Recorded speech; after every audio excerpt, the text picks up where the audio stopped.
Hey gang, welcome back to Joe Daddy's Garage. Today's video, well, normally I have a playlist or a number associated with the video. And this is, I guess, technically a little bit of both for what I've been doing in the shop. So as you know, I've been working on the 69 Mach 1 Cobra Jet, getting it ready for paint.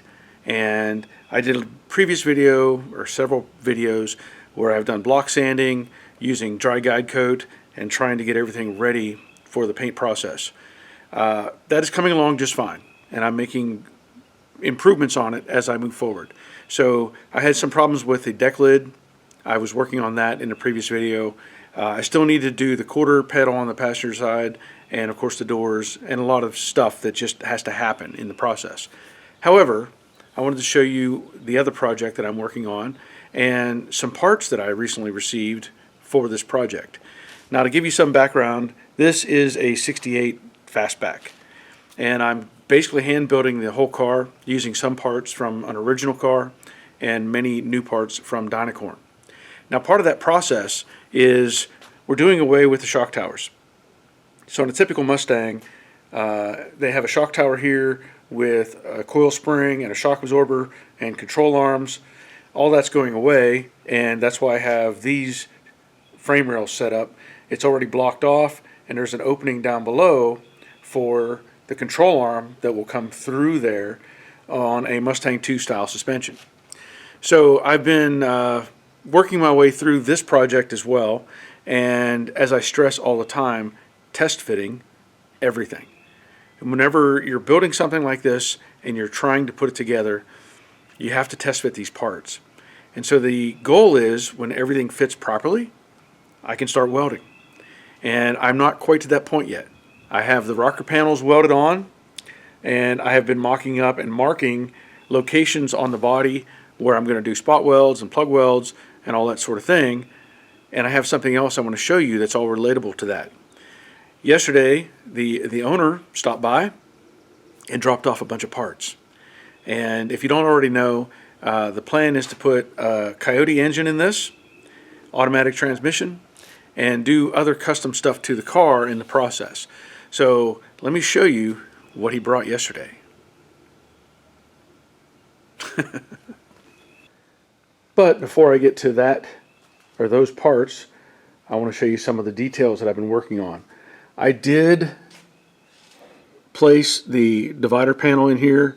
As I mentioned in a previous video, these pieces kind of interlock and interweave with each other. So on that side over there, this part goes above the side brace, but yet it also goes in front of the side brace.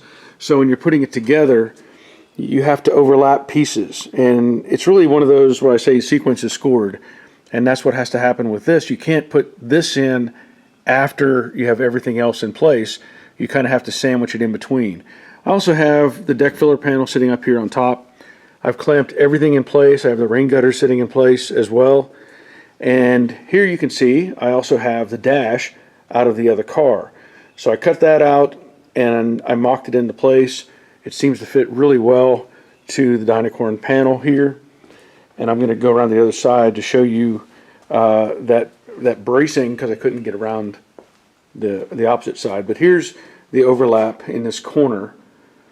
And so that brace goes in front of this piece. So you have to kind of sandwich it all together in the process. You can't weld the side pieces in and then try to put this piece in. It just won't work. The car is on a taper, and you can't slide it in from the back side or the front side. So here's that flange right here, and this will overlap this piece. Hopefully you can see that okay. So it fits the wheel houses very well. Happy with that. And there's going to be a little tweaking that needs to happen on this deck filler. The angle that they create is a 90, and if you can look at this quarter panel, that's not a 90. It's actually opened up slightly. So in essence, you have to go past 90 to make this drop into the shape. You might be able to see it a little better over here. This piece is angled slightly like that, and this is at a 90, so it's fighting it down at the bottom. That'll be a simple adjustment. Bend that in and it will line up. Otherwise, everything else is lining up really nice with the roof. And as I said, the rain gutters, the front section here, and of course the cowl panel. So I'm closer and closer to getting everything ready for the weld process, and I'm very happy with how it's looking. Now, here we have a 5.0 Coyote engine. My understanding is this is a Generation 2 out of a 2017 truck. So this arrived yesterday, and we're going to talk about some things going on with that I have to take care of. But also, I have this, which is the rear end from the TCI kit.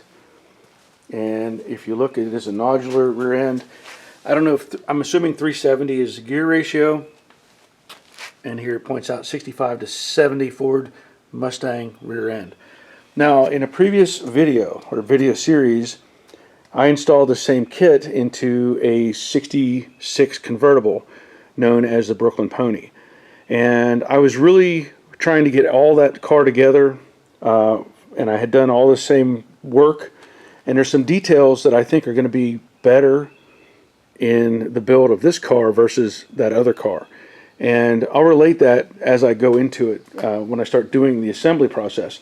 One of the things that I ran into, which was a big deal on the Brooklyn Pony car, is these rear frame rails.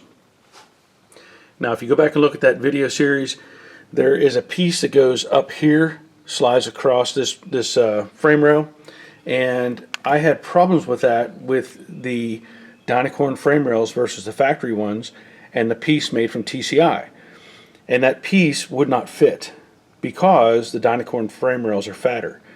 I've already done a brief mock-up, and as near as I can tell, the new piece that's from TCI will actually fit over this.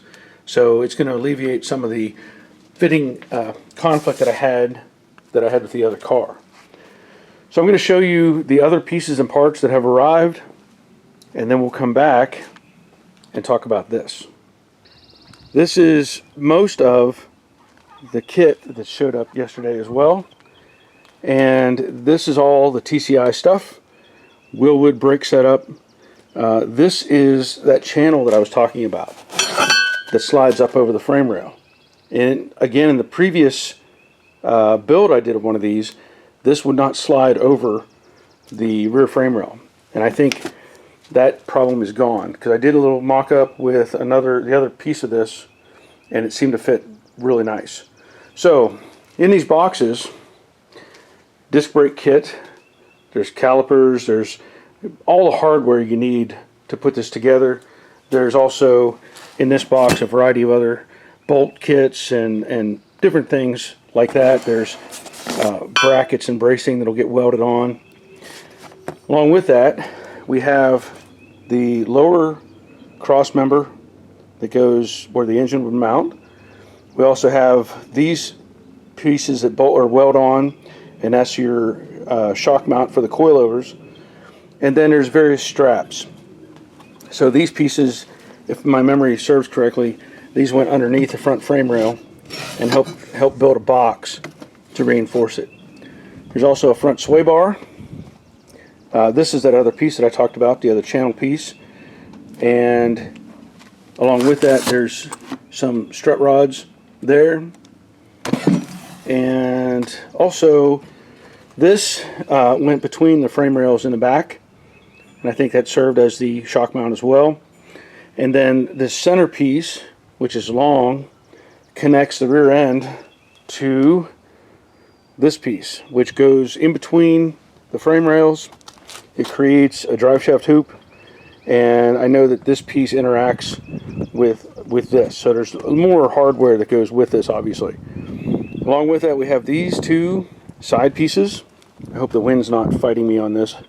Any kind of wind messes up with the microphone, but these go onto the forward floor supports and then mount to the back where this piece interacts with it.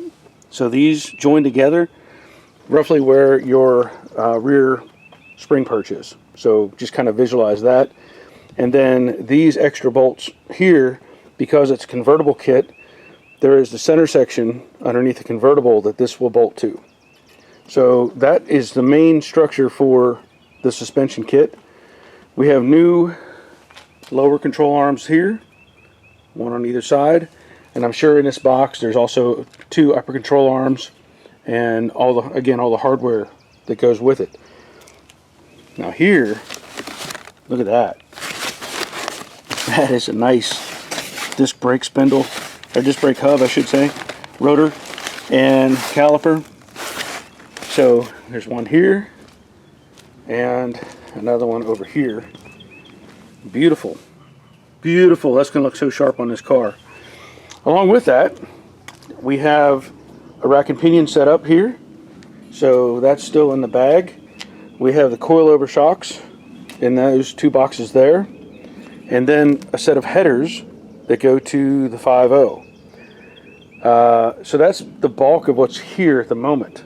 Along with that, we have a roll bar kit. So there we have the hoop and the 3 other pieces that I'm assuming create 2 straight back pieces and a crossover. So that'll go into the car as well. Now, I've been collecting parts that the owner has been sending to me, and I'll point out that a lot of the stuff in here right now is a hodgepodge of parts. So like this AC kit is for the Cobra Jet car. This box and this box, that's a carpet and steering wheel for my Mach 1. And I identify this as so I know what's what. But there's also the glass kit that was shipped to me. So this is all the glass for the car. These pieces won't be used. Those were block off panels if you were using a standard type of shock tower. Up here we have the gas pedal for the 5.0 and the computer for that. And I believe this box is the window kit, like the power window kit that he brought to me. And then there's another box in here that is the American Auto Wire wiring harness. And most of these parts here are for my Mach 1. I've identified as such. So that's my console, variety of pieces and parts, set of doors. And then there are other boxes here that have various pieces and parts that go to the 68 fastback. So for now, all this stuff will just stay out of my way because I need to have room in the garage to work on things. But eventually you'll see all this stuff end up on the 68 fastback. Now let's go back and talk about the engine. So I don't know what this weighs, but I've used the air hoist to lift it out of his truck. And as I've demonstrated before, I have these pipes that I put up as additional support to support the system. I have one of them out of the way at the moment. However, when he bought this, it was loaded into his truck, and they had these dolly braces on it. Now, I'm not going to be putting this in the car for a while yet, so I have to be able to move this around. And I must say, I don't like these. So I'm going to have to modify this setup. My plan is to raise up the engine, get the weight off of it, pull these in somewhat to where they're more parallel, and then put some cross bracing underneath that so that I feel more confident pushing this around, because I don't want to have it obviously have a boss mount point where the bolts mount, have something snap and break off and be ugly, and then be a real headache later on, because those are the engine mounts. So we are researching what engine mounts can be used with this. And another idea that I'm looking at is getting a plastic version of this engine so that I can easily manipulate it into, or maneuver it, I should say, maneuver it into the engine bay. And I'm still trying to decide how I'm going to deal with the transmission, because I'd like to have a separate core that was empty, let's say. So I may have to talk to a friend of mine who has transmissions. Maybe I can come up with something. But I'm going to get to work on fixing this first, and we'll go on to see what else we can get done today. But that's the current status of the fastback. All right, I have the camera set a distance away from the engine. You'll see there's one pole right here, and what I'm going to do is install a secondary pole on this side of my hoist as a support effort, let's say. So,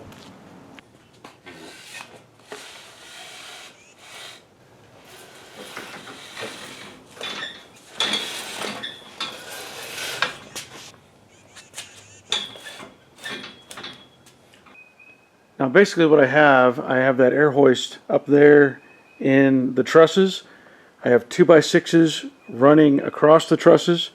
Then underneath that I have straps 2x4s on the trusses themselves. And then I built these blocks that support the ends of the 2x4s. And then these posts, which come all the way down, and they are supported, and I have places marked on the floor where that squares everything up. So the idea is I'm not only spreading the load across the top, but I'm also spreading it down or transitioning it down into the floor. So the effort is to keep the rafters or trusses in place and not get hurt. So now I'm going to lift this engine up. I have to get the chain configured and of course raise it up slightly, and we'll talk about those supports that are on the bottom here in just a second.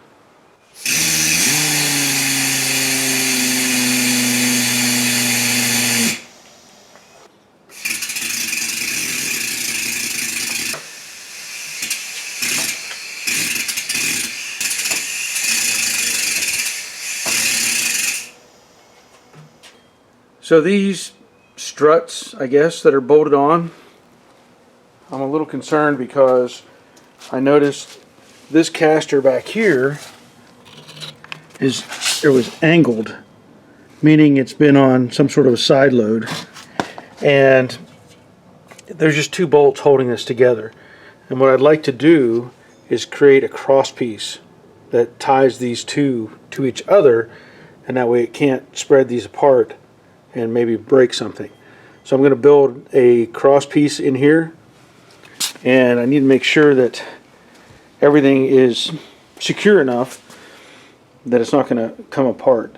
So that's the plan, and I'll show you what I come up with here as I get to that point. So this is where I've been concerned. Watch, I can just take this and move that around. This bolt is not in correctly.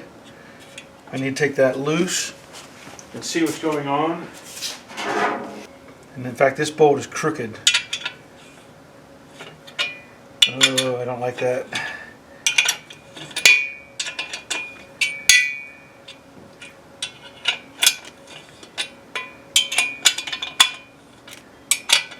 I don't know who makes these. I don't know where these are from exactly. But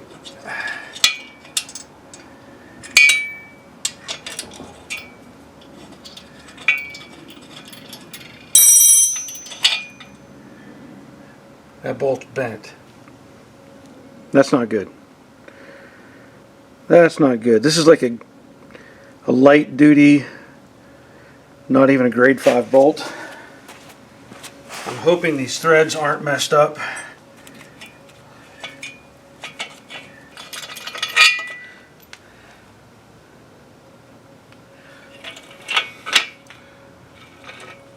Yeah. So you can see now, this was my concern. Look at that. That thing is bent and somewhat collapsed.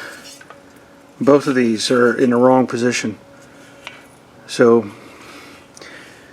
it may be alright for some uses, but this should have been made a lot heavier for this purpose. In fact, yeah, there's only one place it can bolt on.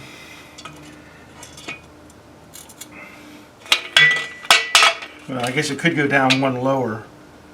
There's another set of holes down below.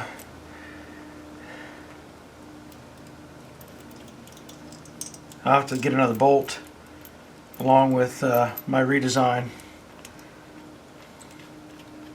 This one's a little stripped. This one's a lot stripped. Okay, just to show you. So that's the aft hole, and that's the forward one. I don't know how well you can see inside of that, but threads are messed up. I'll figure something out. Well, I found a longer bolt that I could cut down, and I threaded it into this hole, and I was able to go as far as that yellow tape. And then I started to put it into this hole, and I can't get very far. The threads are messed up. I even tried to ratchet it in some, and it's not feeling good. It's binding right there. So this is the problem you run into with these, aluminum engine blocks whenever something gets out of place. So what I plan to do is run a tap through that and try to square up that hole as soon as I remember where I laid it. So this is the tap. This is a it's a tap. I know it's the right size.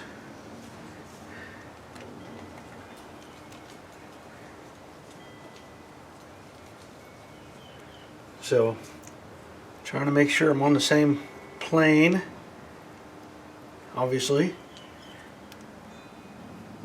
and it's threading in okay.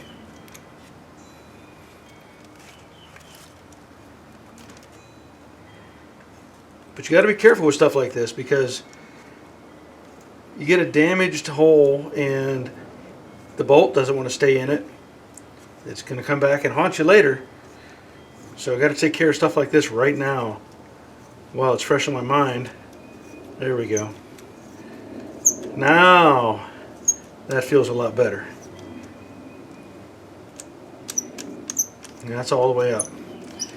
So we'll get this out. And then the plan is I'll run that bolt in again, make sure it's correct, fitting, everything.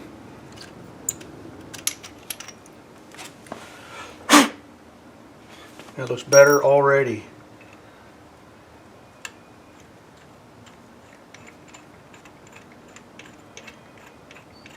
See, there's a little bit of play in that. So we're going to have to make sure we get a nice longer bolt to take advantage of that length. I don't want to have to step this up later, so.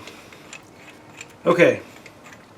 Now I will take this bolt and cut it down to the length of the others, and then work on getting this to sit like it should, and try to get some cross support going at the bottom.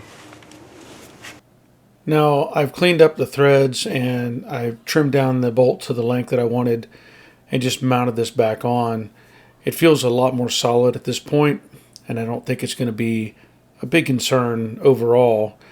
So I found a piece of scrap metal that I had, and I collect scrap metal on occasion, and I don't even know what this piece was for. I think it was used at a parts store like O'Reilly's, and it was just tossed in their scrap metal stuff, and the supervisor there just kind of let me grab some of those items.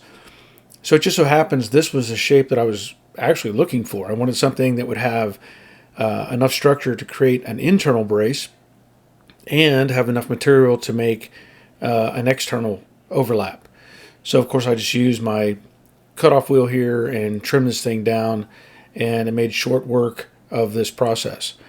Now these corners, I just decided to just cut it and make these as long tabs, basically hanging off of the end pieces here. And you'll see later what I'm going to do with these, but just short work of it, cut this thing up. And this is why I like to have scrap pieces laying around, because if I tried to fabricate this, I would have to take some square tubing, cut it off, get some angle iron or some other pieces, and try to make this shape that I already have available to me. So here I just finished grinding off, cleaning up the sharp edges.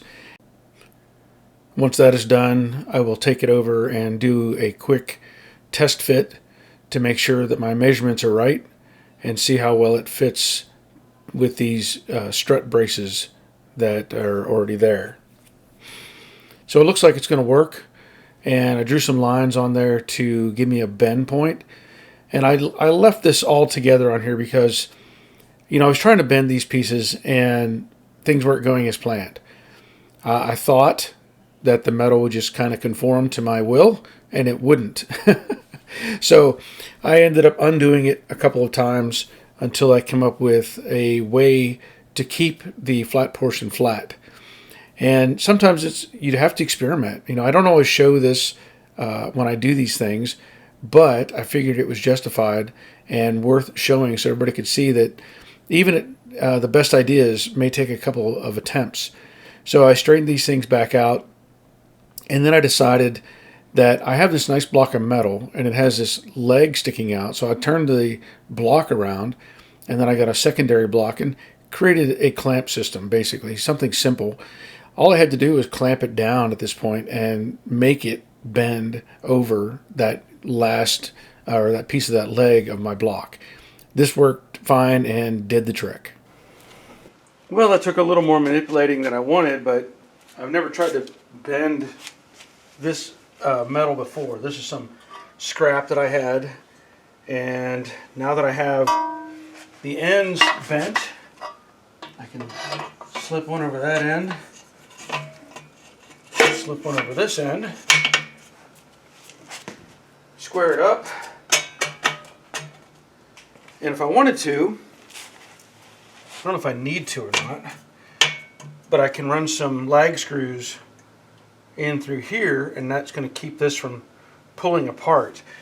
I don't think I'm going to put anything in the back because this is so low. The oil pan is blocking and the transmission is blocking, so I think this will be fine. I may even move it back a little.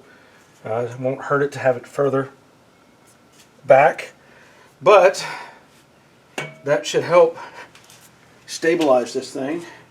I'm going to let it back down. Well, I say I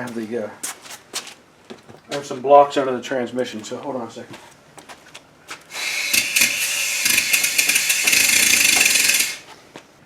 Transmission is free.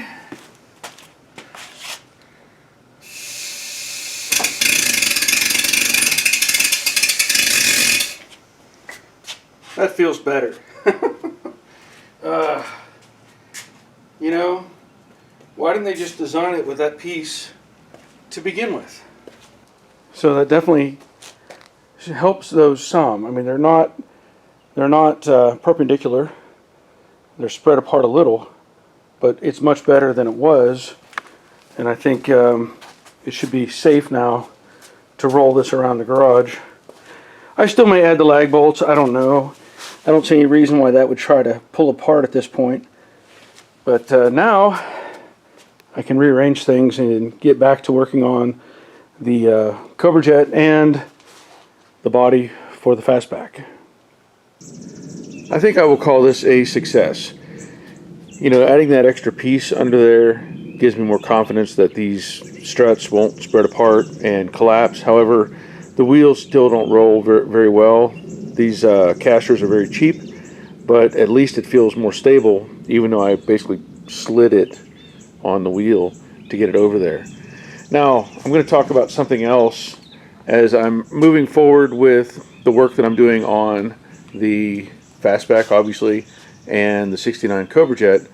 I want to talk about something else that is on my mind, and that is shop safety.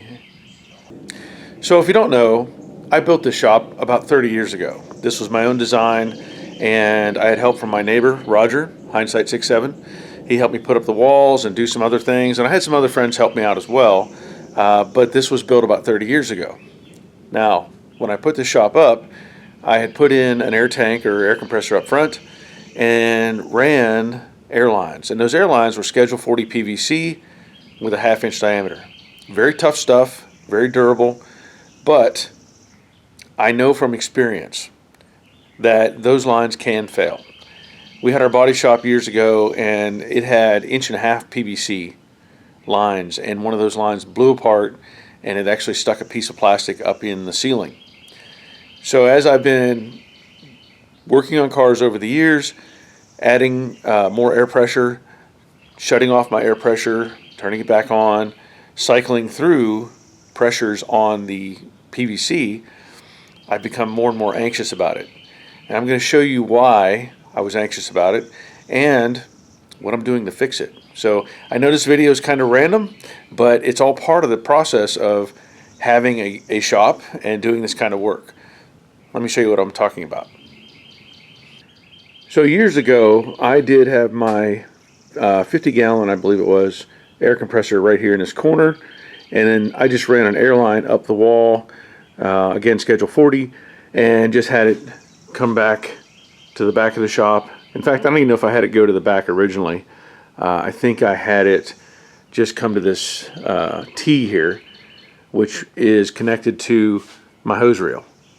So that was the original configuration. Later on, I think I added that T and extended it to the back of the shop so that I could operate in what is now the paint booth. So over the years, that Schedule 40 was just up there. And I was starting to feel anxious about it because when I ran the line to the back, I had it as an elbow there where you see this blue line now, and it went over to another elbow, and it came down to basically a three-way union. So I ended up with a fitting on the wall, and I had a fitting or a pipe go through the wall and come into my paint booth. So that was all PVC. It came through here, and I had a 90-degree turn, and it went down. You can see the witness marker where I had it painted. Basically came down to the end here where I had another fitting, and I had my air hose connection. So I have a soft air hose connection to my filter system, and then of course this comes out and joins or connects my air hose for painting purposes.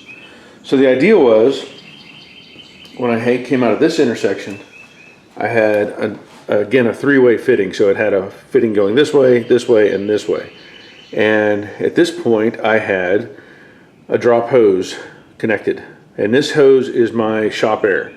That is what I use to run the DA, grinders, anything in here, so that I'm not using the filtered air out of that. So as I'm working on the cars, I'm looking at this and I'm like, this PVC line is basically right at eye level, and it was making me anxious because I kept thinking, if this fails, it could hit me in the head, it could hit the project, it could cause all kinds of problems. So that led me to swapping out to this stuff. And I bought this as a kit off of Amazon, and I'm running these lines all through the shop. And this is I don't know what you call it. Some say PEX, I don't know. All I know is this is designed for high pressure air. So at this point, what I have done is I've run all the lines through the shop. This is connected with a piece of pipe. There's a piece of pipe that goes through the back of this fitting, and it connects to the hose on the other side. This is temporary. I just put that on there so I could pressurize the system. And this is a shutoff and or drain. So the plan is I'm going to add an elbow here, add a T, put in a drop so it's a drain, continue over to an end, and put a fitting on there so I can connect my air hose. So let me show you some of the product and how it works. So up front here, I have an air hose coming through the wall, the black hose, and that is connected to my air compressor that's outside. That black hose comes in, goes into this water separator, it comes back out into the red hose, and the red hose connects to the bottom of that fitting with a shutoff valve, and then it continues on as the blue. So this stuff is pretty cool. When you order a kit, you'll get 3 of those fittings. Well, depending on the kit you order, you'll get like 3 of those fittings for the wall mount, and then a different sets of elbows and T-fittings. Now, what I ran into is I didn't have enough of the blocks that I have on the wall. So I have 1 there and I have 2 in the back, and that's all that the kit came with. So I ordered another one, and this one does not have a fitting in the back, but this one will give me the stop point for my airline where the water filters are. So I ordered this separately. It came with another shutoff valve and another top fitting that would go in wherever you want it, but I don't need that. I also ordered 2 elbows, and that elbow will go in the top of this. The pipe will go into that, and it will transition over, and then I will have a shutoff valve, or what in this case will be a drain valve. Also in that kit, it came with these clamps, and it came with this tool. This tool is critical whenever you're doing this, because you can see it has 3 different size posts on it, and then there's little cutting blades in the corners. What that does is when you cut this off, you end up with a sharp edge, and then this goes into that. Kind of hard to hold it between my knees and push it in, and then you rotate this and it deburrs the edge of this. The reason for that is these fittings have O-rings. So if I take this top off, or take off the collar, or the whatever you want to call it, you'll see there's these O-rings in there. And so when you go to put this together and you try to push this in, the O-rings will get pushed off. They don't like to have that that edge. So the idea is you radius that corner, and then these will slide in easier. So I'm going to make these connections. I don't know if I'll film all of it or not, but I'm going to finish out the airlines in the back of the shop, and then we'll do another look at it. Now, as many of you know, I have a secondary channel called Joe Daddy's Workshop, and normally I would show stuff like this on that channel. That being that it's not necessarily car related, but in this case I feel like it's worth showing this because it is car related and it's also safety related. So here I am mounting this block. As I had mentioned, it has the pipe coming through the back, and then I just straightened out more of this tubing. Now this tubing tends to want to kind of reshape back into the curve, so it takes a few tries to get it to conform to what you want. And even after doing this and straightening it out, you'll see when I go to place it on the wall, it still wants to fight me somewhat. But with a little perseverance, you can make it work. Here I'm just cutting off an end to show you how the cutter works, and then I did some measuring to determine where I wanted to have the T-fitting for my drain. Now I deburr the end of the pipe, as I talked about earlier, clean up that edge, and I take the collar off of the piece on the wall and just press it on and snug it down.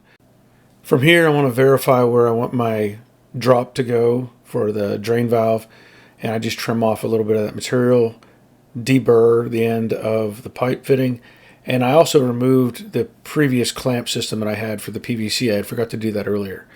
So then I put a clamp for the pipe itself on the wall so I could have it steady in position, and you can see I straightened it out just a little bit more. Put the collars on, put the T-fitting on, and just snug it down against the base of the T-fitting there and secure everything so it can't move. From there I decide to do a drop measurement, so I figure out where I want my drain valve to be and repeat the process. Clean up the ends, do it on both of those, and secure it. They should say secure the valve onto the bottom of the pipe. It's just easier to do it while it's floating in space. And then secure the upper half to the bottom of the T-fitting. This stuff works really well. It's easy to manipulate. It goes together pretty smooth, and you'll see later on I just use a crescent wrench to tighten these things up. So straighten out the pipe, get another measurement of where I want the end to be, and repeat the process once again. Clean up the end of the pipe, press it on, and slide the collar onto the T-fitting. I already had set up some clamps, so I'm just securing it in place, make sure everything's going to stay where it needs to be, and then I'll move on after that's done to the final fitting on the end of the pipe. So here I'm putting on the elbow piece onto the block, let's say. Now I made a mistake here because I should have put on the little valve on the bottom of it first. I had secured this thinking, okay, I'm good to go, and I realized I can't put that on. Now, I will point out as well, that little valve, I think technically is a drain valve. It's not really meant to be a connection, so to speak, but right now it is going to function as my connection for all my quick connects or my air hose disconnects.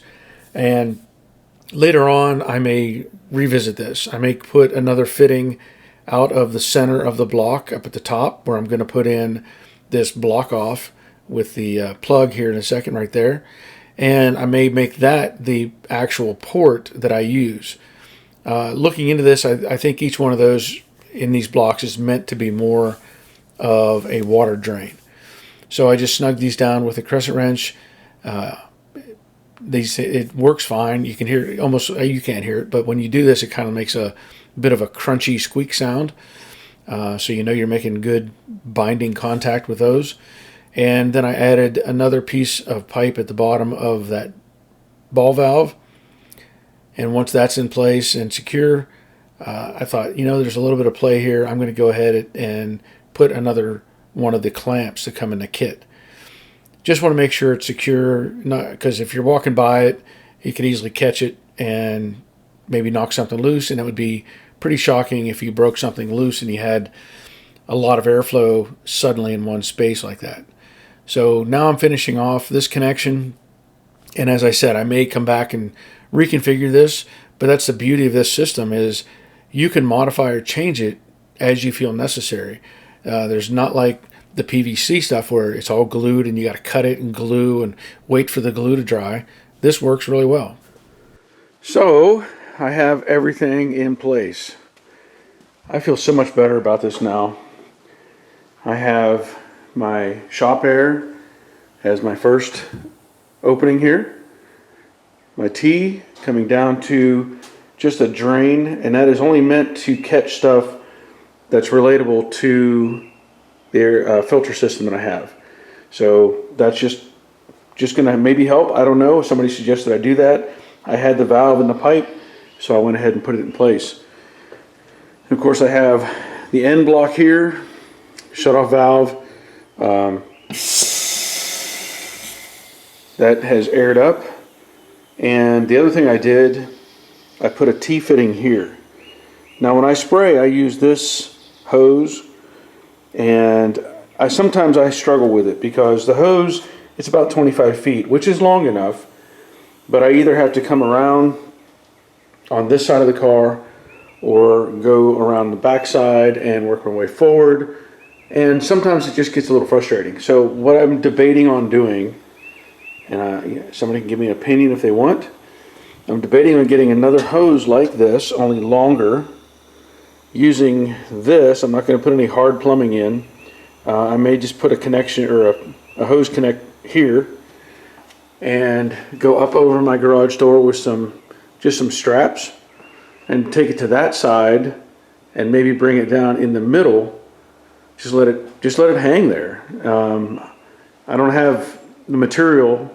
I don't want to add another blue line because then I'd have to get more fittings and make more connections, and I understand it would be best to do it that way, but I may just take a hose and bring it up over the door and just suspend it, and that way I have more access on that side of the paint booth. And I know this isn't my normal video that I put out for everybody, but I want to show you just some of the background stuff that has to happen to make this stuff work. Also, while I was working on this stuff, I had a delivery. So you already know that I have fenders here from the red car. And these are really in decent shape, but I know that I did some more research, and I think one of them was an aftermarket fender. And this one on the driver's side, I think, is the original one. It's got some dents and dings, and I found body filler down there. I'm not against using that fender at all, but I got some dynacorn fenders. I wanted to give them a try, so I got some just today. They showed up today. So I have a pair of these dynacorn fenders. They seem to fit okay, at least, you know, just a rough fitment. And there's some adjustments that'll have to be made, obviously, but it's already lining up nicely on the rocker panel. And this one does not have the hole for the antenna, and that other one I have, which is aftermarket, it has the hole here, so I would have to fix that anyway. So I'm going to see how these fenders work out. Along with that, this is the order that it came in, this box. Just to point out, it does have the 3634 part number on this box, and I know these boxes look very much like the normal, you know, aftermarket boxes. I know it's got dynacorn stickers on it. That's all I can go by. I don't know the quality difference because I don't have any other 68 fenders right now. I do know in a previous video, when I was working on Jade, in fact, I had original fenders and I had some Scott Drake fenders and some other brand of fenders, and they weren't very good. I ended up using the originals, but I'm hoping these turn out pretty nice. Along with the fenders, I also had ordered a set of door handles and all new trim to go for the rain gutters, because obviously basically creating that car, so we don't have any rain gutter trim that we can use. And the back glass, same thing. That's a creation, so I don't have any of that stuff. And I figured as long as I'm doing that, I'll go ahead and get the front set as well. So all this will be for the trim. And I point this out because when I build stuff, I want to make sure everything is going to fit before I put it in final fit, you know. I know there's an issue with these rain gutters, or at least I've seen videos where there's an issue with these where they actually make them a little bit longer than they're supposed to be. So this isn't, it's pretty close to being in the right spot, but look, this corner right here is overlapping the B pillar. And I've seen people cut these off because the trim comes down and stops short. So that's something else I need to make sure is right before I weld that all in. So just more things that come to mind when you're doing a test fitting. So everything's looking good. I am going to continue sanding on the 68 as the weather has gotten pretty nice at the moment. I know we've got storms coming through tonight, and I'll have to just deal with that over the weekend. So that'll be the end of this video. Now, as I said, this is different than what I may normally post, but it's worth it for you to see some of the background, the stuff that I have to do to keep the shop moving, getting parts, all these little detail things that have to happen. But I want to thank everybody for watching. I especially want to thank my patrons. I know I have a new one signed up today. I got a notification. So if you're interested in helping keep this thing going, there is a link down below for my Patreon account. Check that out, see if you're interested. I also post videos there. I try to do shop updates and a variety of other things when I can. But every little bit helps keep this channel moving. So thank you to all my patrons. Anything else that I've posted or shared, I will post a link for the airline kit in the description box down below. And there's a variety of other things in there as well.